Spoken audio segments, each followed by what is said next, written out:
la confianza que ellos puedan tener en nosotros, de poder exponernos quizás cosas más fuertes en su vida y que esto nos permita poderlos seguir guiando en el camino del Señor. Este es el podcast de Corazón de Mamá.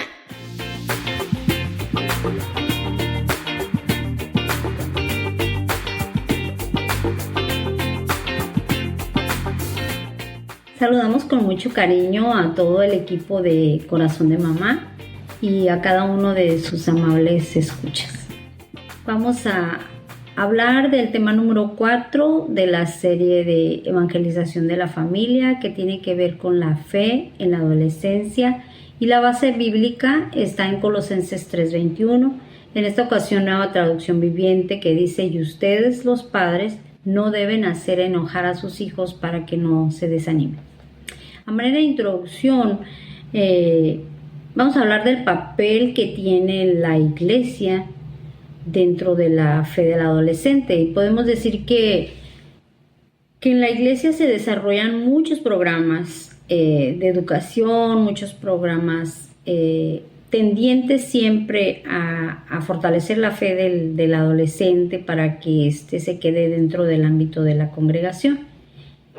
Y eso es muy bueno, pero es importante resaltar que el papel principal debe nacer en el ámbito familiar, toda vez que sea posible. ¿Por qué decimos esto? Porque hay muchos matrimonios mixtos, en cual uno de los dos no es creyente, no asiste a una congregación, entonces el trabajo se recarga en quien sí asiste, en quien sí es un creyente, pero siempre tendiente por medio de sus enseñanzas poder fortalecer la fe en la vida de sus hijos. ¿Cómo podemos nosotros entonces como padres guiarlos para que tengan una fe firme, una fe sólida, entendiendo que este legado de fe pues va a tener múltiples factores y que nosotros como padres necesitamos herramientas para poderlos guiar? Entonces es que vamos a tratar de ver una porción de la palabra que se encuentra en el capítulo 2 de Lucas, del 41 al 52, donde nos describe una etapa en la vida de Jesús con sus padres María y José.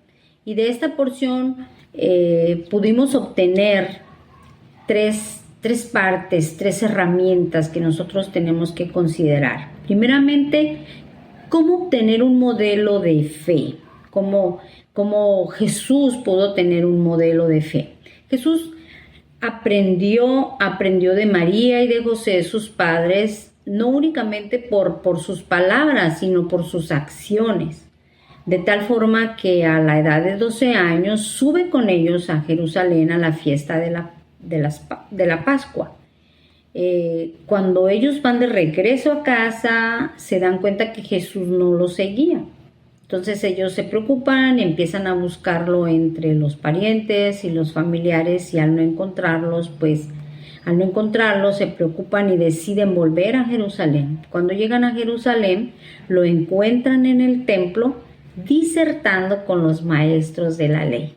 Sin duda que Jesús había obtenido una enseñanza y un modelaje, una fe tan firme, tan sólida, que aún podía disertar con los maestros de la ley. Esto es en relación al modelaje de fe. El segundo punto tiene que ver con una relación de amor.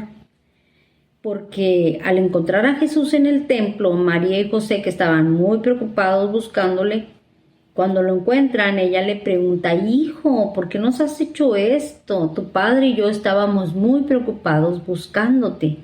Aquí podemos denotar dentro de esa comunicación que ella establece con él, esa interrogante que le vierte a Jesús, únicamente le vierte su preocupación, lo que ella sentía, lo que su padre sentía de no encontrarlo.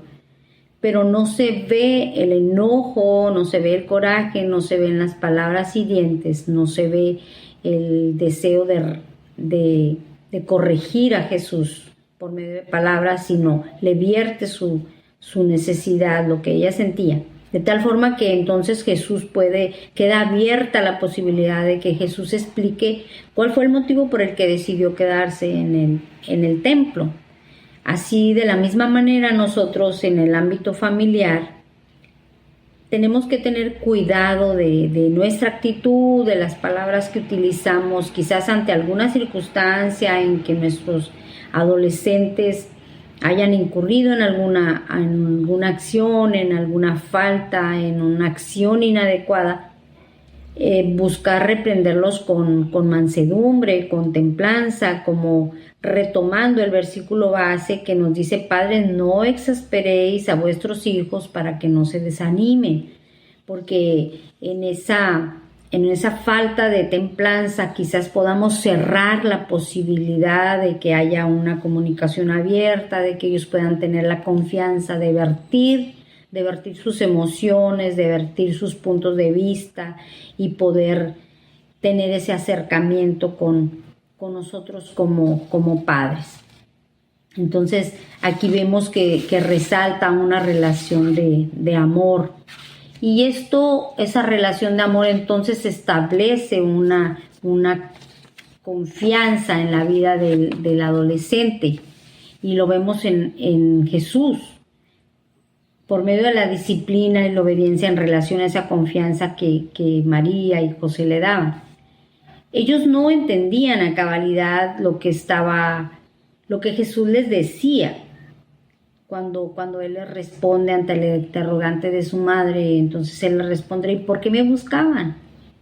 ¿No saben que yo debo de estar en la casa de mi padre? Él contestando como hijo de Dios, sin embargo, como hijo, como humano, él entendía perfectamente que debía estar sujeto a sus padres. Entendió su preocupación, y en los versículos subsiguientes, los versículos 51 y 52, dice que él descendió con ellos y volvió a Jerusalén y estaba sujeto a la instrucción de sus padres. Y dice que su madre guardaba todas estas cosas en su corazón, no las entendía, pero las guardaba en su corazón. Y Jesús crecía en sabiduría, en gracia, en estatura, para con Dios y con los hombres. Cuando nosotros como padres propiciamos un ambiente de confianza, de respeto con nuestros hijos, de tal manera que entonces ellos puedan tener la libertad de expresarse, la libertad de exponer sus puntos de vista, de que podamos ver sus emociones. Entonces esto va a fortalecer los lazos familiares, la confianza que ellos puedan tener en nosotros, de poder exponernos quizás cosas más fuertes en su vida, y que esto nos permita poderlos seguir guiando en el camino del Señor. Y a manera de conclusión, el que nosotros podamos entender como padres, quizás quitar esa frase que hemos venido acuñando por mucho tiempo de que la adolescencia es la etapa más difícil de la vida, entonces nos predisponemos cuando llegan a esta etapa nuestros hijos.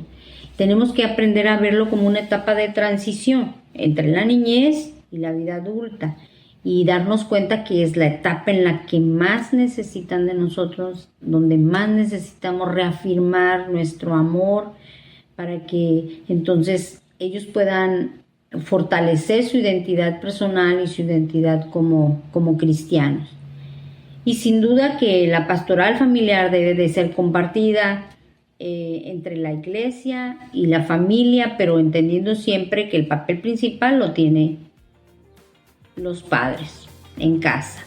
Y el último punto que es importante resaltar es que cuando un adolescente se involucre dentro de los ministerios, del trabajo de una iglesia, en pequeñas tareas que se les puedan dar, entonces ellos se van a sentir parte del cuerpo de Cristo y van a desear continuar en el ámbito de una congregación, y por ende se va a ver fortalecida su fe y su convicción al Señor. Muchas gracias. Síguenos en nuestras redes sociales: Instagram, Facebook, Spotify y YouTube.